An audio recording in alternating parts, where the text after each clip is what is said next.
రెండెర్ర పిల్లలు బాగున్నారా? నిన్నటి కథ నచ్చిందా? మరి నేను చెప్పే కొత్త కొత్త కథలు వినడానికి నా ఛానల్ని సబ్స్క్రైబ్ చేసి లైక్ చేయండి. మరి మీరు నా ఛానల్ని సబ్స్క్రైబ్ చేసి కథలు వింటే నాకు ఎంతో హుషారుగా ఉంటుంది కదర్రా. సరే ఈరోజు మన కథలోకి వెళ్ళిపోదామా? ఈరోజు మన కథ మేకు విలువ. పూర్వం ఒక గ్రామంలో ఒక పేద యువకుడు ఉండేవాడు. అతని పేరు గోవిందుడు. అతనికి పెళ్ళి అయ్యింది. 2 పిల్లలు కూడా కలిగారు. కానీ భూవసతి కొంచెమైనా లేకపోవడం చేత గోవిందుడు వారిని తన రెక్కల కష్టం మీద పోషించవలసి వచ్చింది. ఇందుకుగాను అతడు రహదారిన బస్తీకి నడిచి వెళ్ళి ఏదైనా కూలీ నాలీ చేసి డబ్బులు సంపాదించి ఆ డబ్బుతో ఇంటికి కావలసిన వెచ్చాలు తెచ్చుకుంటూ ఉండేవాడు. వస్తుతః గోవిందుడు పొదుపు ఎరిగినవాడు. అతని చిన్నతనంలో అతని తండ్రి, నాయనా, ప్రతి చిన్న వస్తువుతోనూ ఎప్పుడో ఒకప్పుడు అవసరమైన పని ఉంటుంది అని చెప్పేవాడు. ఒకనాడు అతను రహదారిన బస్తీకి నడిచిపోతుండగా అటుగా మంత్రి కొడుకు గుర్రం ఎక్కి శరవేగంగా వచ్చాడు. గోవిందుడు చూస్తుండగానే గుర్రం కాలి లాడం తాలూకు మేకొకటి జారి దారిలో పడిపోయింది. బాబూ, లాడం మేకు పడిపోయింది అని గోవిందుడు ఎలుగెత్తి అరిచాడు.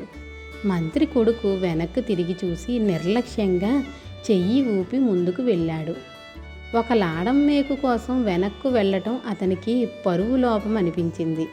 అదీగాక అతను అరణ్యంలో నుంచి వెళ్ళే అడ్డదారిన నగరానికి వెళుతున్నాడు. అందుచేత ఆ మేకు లేనందువల్ల పెద్ద ఇబ్బంది ఏమీ ఉండదనుకున్నాడు.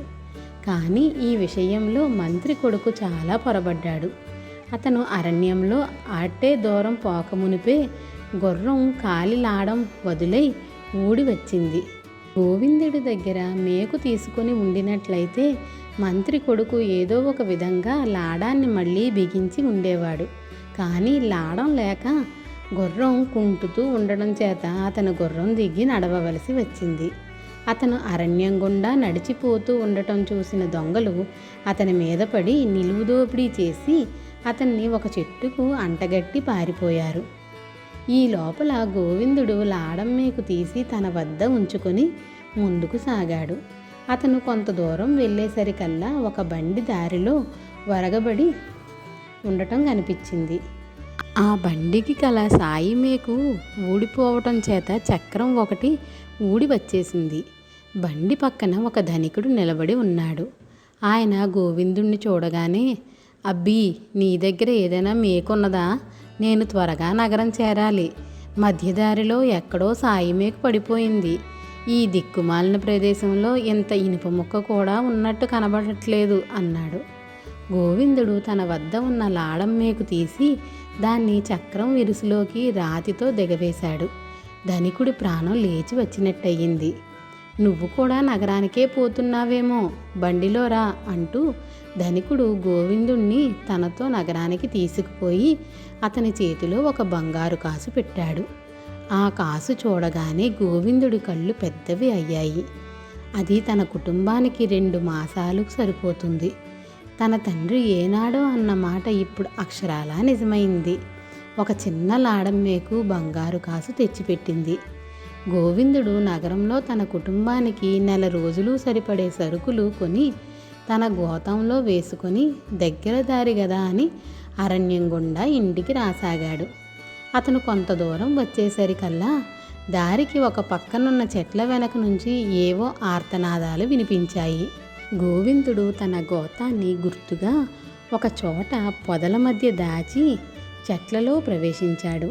అతను చాలాసేపు నడిచాక ఒక చోట 6 పిల్లలు, ఒక స్త్రీ కనిపించారు. అందరూ చాలా దీన స్థితిలో ఉన్నారు. ఆ స్త్రీ ఒక కోటీశ్వరుడి భార్య. పిల్లలందరూ ఆమె సంతతి. మొన్న సాయంకాలం మేమంతా కలిసి అరణ్యంలో విహారానికి వచ్చాం. మా పిల్లలు పూల కోసం అడవిలో జొరబడ్డారు. వాళ్ళెక్కడ తప్పిపోతారో అని నేను కూడా వాళ్ళ వెంటే వెళ్ళాను. ఇంతలో పొద్దుగూకింది. మాకు దారి తెలియలేదు. ఆ రాత్రంతా తిండి లేకుండా దారి వెతుకుతూ తిరిగాం. నిన్ననల్లా మాకు దారి దొరకలేదు. అన్నము నీళ్లు లేకపోవడం చేత మాకు తిరిగే శక్తి కూడా లేకపోయింది. ఇక్కడి నుంచే కేకలు పెట్టాం. మా మొర ఆలకించిన వాళ్ళు లేరు. ఇవాళ నువ్వు దేవుడిలా వచ్చావు అన్నది కోటీశ్వరుడి భార్య. మీకు వచ్చిన భయమేమీ లేదు, నేను మీకు దారి చూపిస్తాను, నా వెంట రండి అన్నాడు గోవిందుడు. నాయనా, మేం అడుగు తీసి అడుగు పెట్టే స్థితిలో లేం, మాకిప్పుడు కావలసింది పట్టెడన్నం అన్నదా స్త్రీ. అయితే ఉండండి, ఇప్పుడే వస్తాను అంటూ గోవిందుడు పరుగెత్తుకు వెళ్ళి సంచి తెచ్చాడు. అందులో తన పిల్లల కోసం తెచ్చిన తినుబండారాలు, మిఠాయిలు ఉన్నాయి. వాటిని అతను కోటీశ్వరుడి పిల్లలకిచ్చి తన దగ్గర ఉన్న పదార్థాలతో ఆ అడవిలోనే వంట చేశాడు. కొద్దిసేపటిలో అందరూ అన్నాలు తిన్నారు. పోయిన ప్రాణాలు లేచి వచ్చినట్టయింది వారికి. వారిని వెంటబెట్టుకుని గోవిందుడు దారిదాకా తెచ్చి, ఇక నాకు సెలవు ఇప్పించండి అన్నాడు. అమ్మయ్యో, మేము ఇల్లు చేరలేం, మమ్మల్ని ఇల్లు చేర్చి మరీ వెళ్ళు అన్నది కోటీశ్వరుడి భార్య. ఆమె తన పిల్లలతో సహా ఇల్లు చేరి గోవిందుడిని పంపేస్తూ అతని చేతిలో ఒక చిన్న సంచి పెట్టింది. గోవిందుడు దాన్ని విప్పి చూసుకుంటే అందులో 8 బంగారు కాసులున్నాయి. వాటిని చూసి అతని కళ్ళు మరీ పెద్దవయ్యాయి. ఒక్క లాడమ్మేకు ఇంత డబ్బు తెస్తుందని అతను కలలో కూడా అనుకోలేదు. అతను మరికొన్ని సరుకులు కొనుక్కొని అడవి దారిన బయలుదేరాడు. అడవి మధ్యకు చేరుకునేసరికి అతనికి సమీపంలో ఒక మనిషి మూలుగు వినిపించింది. అతను ఆ మూలుగు వినిపించిన దిక్కుగా వెళ్ళి చెట్టుకు కట్టేసి శోషపడి ఉన్న మంత్రి కొడుకును చూశాడు. మంత్రి కొడుకు హీనస్వరంతో తనకు జరిగిన ప్రమాదం గురించి గోవిందుడికి చెప్పాడు. గోవిందుడు అతని కట్లు విప్పి నడిపించుకుంటూ తన ఇంటికి తీసుకుపోయి కడుపు నిండా తిండి పెట్టించాడు. బాబూ, తమరు లాడమ్మేకు లేని కారణం చేత ఎంత నష్టపోయారో నేను దానితో అంత లాభం పొందాను అంటూ గోవిందుడు తన కథ యావత్తూ చెప్పాడు.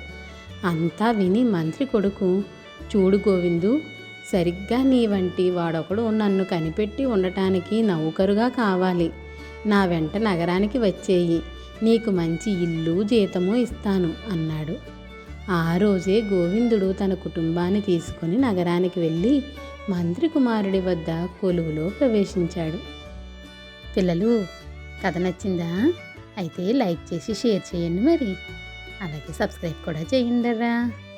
పిల్లలు, నా కథలు ఎలా ఉన్నాయో మీరు కామెంట్ల రూపంలో కూడా పెట్టండి. అలాగే మీరు ఎలాంటి కథలు వినాలనుకుంటున్నారో కూడా నాకు కామెంట్లలో పెట్టండి, సరేనా?